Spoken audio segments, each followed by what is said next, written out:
Cet exposé donc, a été fait en collaboration avec Daniel Bouvier ici présent. L'objet de cet exposé est de vous présenter l'origine et la mesure des radionucléides dans la matrice aqueuse. D'abord, permettez-moi de vous présenter donc, la petite unité dans laquelle on travaille. Cette unité s'appelle la CETAMA, c'est la Commission d'établissement des méthodes d'analyse.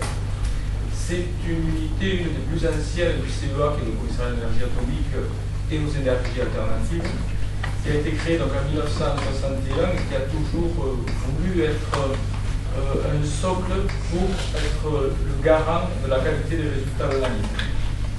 Et au fil du temps, donc, ça a composé un réseau d'experts dans le domaine analytique qui, à l'origine, étaient issus du monde nucléaire, mais qui maintenant, par l'explosion des techniques, s'ouvrent largement à des techniques qui n'ont pas de rapport ou de lien direct avec le nucléaire.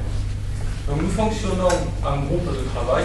Ces groupes de travail, donc, bien évidemment, ont une forte connotation nucléaire pour ce qui concerne le cycle du combustible, on en parlera un peu tout à l'heure, la caractérisation des déchets nucléaires, mais également depuis une quinzaine, vingtaine d'années, de forts programmes liés à la mesure de la radioactivité dans l'environnement.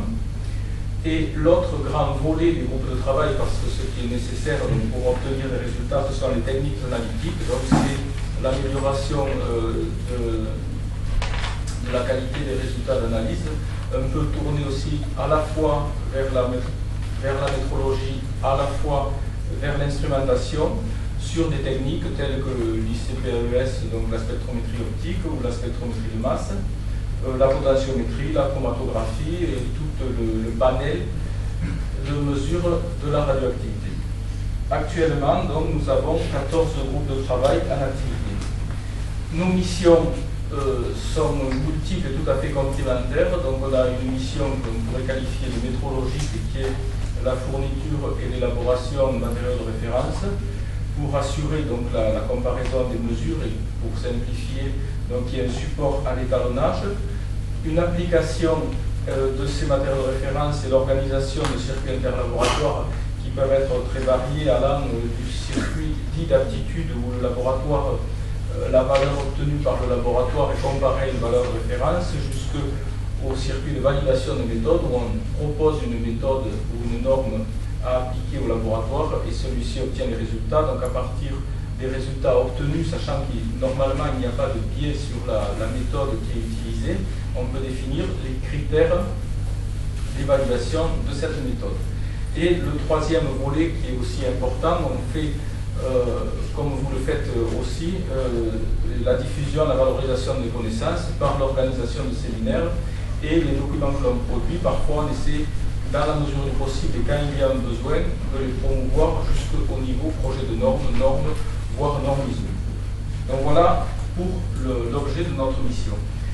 Pour ce qui concerne donc la radioactivité, ce premier camembert montre que nous sommes dans un environnement où la radioactivité a un fort aspect naturel. Donc déjà le corps humain est présent par le potassium 40, donc le corps humain a une activité moyenne de 7000 becquerels pour un humain d'environ 70 kg. Une grande partie d'origine naturelle provient du radon. Dans l'environnement, donc, on retrouve de la radioactivité artificielle qui provient du médical, de l'industrie. Sachant, sans oublier donc, au niveau naturel, mais sans la participation de l'homme, donc les matériaux terrestres et le rayonnement cosmique qui quand même produit environ 10% de la radioactivité qui nous parvient. Donc pour parler typiquement nucléaire, donc vous savez que depuis les années 50, s'est développé un fort programme de développement d'industrie nucléaire, à la fois industrie militaire et industrie civile. Je vous parlerai plutôt de l'industrie civile où il y a une notion de cycle de la même façon que dans le milieu naturel, il peut y avoir un cycle. Donc le cycle du combustible part du minerai, donc l'extraction du minerai. À partir du minerai, on obtient de l'uranium, mais celui-ci ne peut pas être utilisé en l'état. Il y a simplement un isotope de l'uranium qui est intéressant pour produire de l'énergie nucléaire. Donc il y a une nécessité de concentration de cet uranium. La conversion, c'est un traitement chimique qui va permettre son enrichissement, c'est-à-dire arriver à concentrer dans l'isotope qui nous intéresse. Ensuite, il est brûlé dans les centrales nucléaires. À l'issue de ces centrales, dans un souci de recyclage, il y a une partie qui est traitée en usine de retraitement, une partie qui est entreposée, et une autre partie, donc, pour aller un peu plus loin dans le souci de recyclage, le fameux combustible MOX mélange d'oxyde, où on recycle une partie du plutonium pour le réinjecter dans la boucle et le refaire brûler dans les centrales nucléaires. Donc le cycle de combustible, l'idée à retenir, c'est on part de la mine, on concentre l'uranium, on le transforme pour, au niveau des centrales nucléaires, avoir production d'électricité et ensuite la gestion des déchets. Donc si on part à l'origine, donc l'uranium, par importance, c'est le 49e élément qui est constituant de l'écorce terrestre, et il peut la Terre en contient jusqu'à 2,7-4%, jusqu'à une profondeur de 16 km. Donc ce sont des données qui sont connues et qui ont été acquises au fil du temps par les études géologiques. Les lieux de production de l'uranium, vous avez principalement l'Australie, le Canada de fortes mines, le Kazakhstan également, l'Afrique du Sud. Donc vous voyez, c'est certains points au niveau mondial qui sont identifiés comme étant les plus gros producteurs d'uranium. Là, vous avez un petit médaillon des exemples de mines d'uranium. Le combustible nucléaire donc, se présente sous forme de pastilles. Ces pastilles sont introduites dans des tubes et les tubes forment en fait un assemblage de combustible. Cet assemblage de combustible, lui, donc, il va être mis à l'intérieur du réacteur d'une centrale nucléaire. Donc vous avez le schéma ici. Donc vous savez que au sein donc, de l'uranium qui est contenu dans le réacteur subit donc la fission nucléaire, c'est-à-dire qu'il va être sous l'effet d'un flux de neutrons, il va y avoir entre guillemets explosion de ces atomes d'uranium, libération d'une énergie énorme qui s'appelle l'énergie nucléaire et création donc, de produits de fission qui pour la plupart vont être radioactifs, dont certains, dont le plutonium, vont être radioactifs pour de très longues années et vont constituer la grande majorité de ce que l'on appelle les déchets nucléaires. La production d'électricité, donc là, les tours que l'on voit sont associés à une production d'électricité à des réacteurs. Le panache que l'on voit, là c'est le cas d'une centrale d'enrichissement de l'uranium. Le panache que l'on voit est un panache de vapeur et effectivement, lorsqu'il y a production d'électricité, il peut y avoir rejet de radionucléides dans l'environnement. Une partie importante pour le recyclage donc, des déchets nucléaires consiste en retraitement. Donc l'usine de retraitement, l'uranium et le plutonium, donc on a vu que le plutonium était un des produits de fission suite à la réaction nucléaire qui était engagée au sein d'un réacteur nucléaire. Donc à la sortie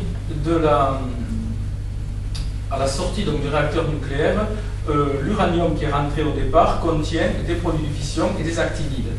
Donc l'uranium et le plutonium sont extraits et séparés en vue de leur entreposage et les déchets radioactifs sont stockés en surface pour les moins actifs d'entre eux ou entreposés dans l'attente d'une solution définitive de stockage. Et c'est pour cela que les études se poursuivent, notamment pour le stockage des déchets radioactifs à long terme, au travers d'un laboratoire d'études qui est situé dans l'est de la France, à Buron. Alors, les déchets nucléaires produits sont contrôlés et divisés en différentes catégories. La façon qui a été choisie pour organiser la gestion des déchets et la durée de vie des radionucléides qui les composent en majorité. Donc vous avez trois grandes familles. Vous avez les déchets à vie très courte, les déchets médicaux notamment en font partie. Quand vous passez une scintigraphie, on peut considérer qu'au bout de quelques heures, voire quelques jours, si c'est à base d'iode par exemple, la principale radioactivité que vous avez ingérée aura disparu.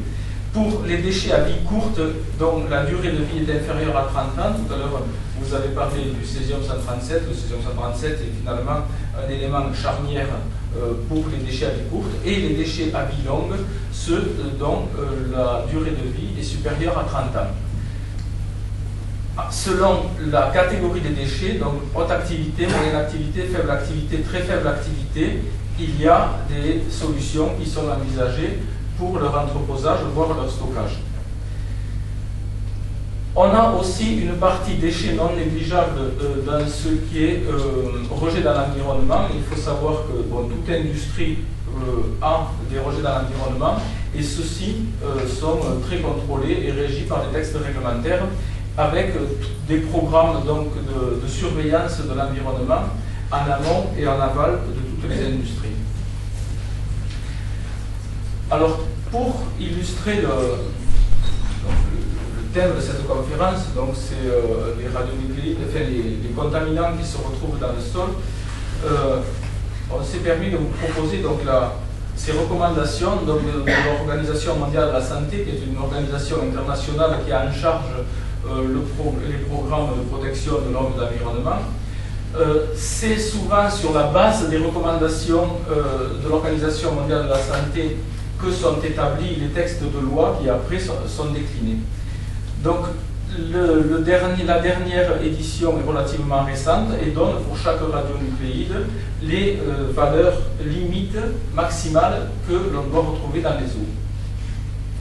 Alors, tout à l'heure ça a été abordé, il y a donc des textes législatifs qui s'appuient sur les recommandations mondiales de la santé. Ensuite, cela passe par des directives européennes qui sont in fine déclinées en droit français applicable, et là donc sur une base de 730 litres d'eau par habitant, avec une dose de radioactivité intégrée qui se mesure en millisieverts de 0,1 millisievert. On considère que pour les radionucléides émetteurs alpha, on ne doit pas dépasser 0,1 becquerel par litre, et pour les radionucléides émetteurs bêta, 1 becquerel par litre. Mais il y a une nécessité de caractériser les radionucléides. Donc là, tout à l'heure, dans ces limites alpha et bêta, c'est la globalité.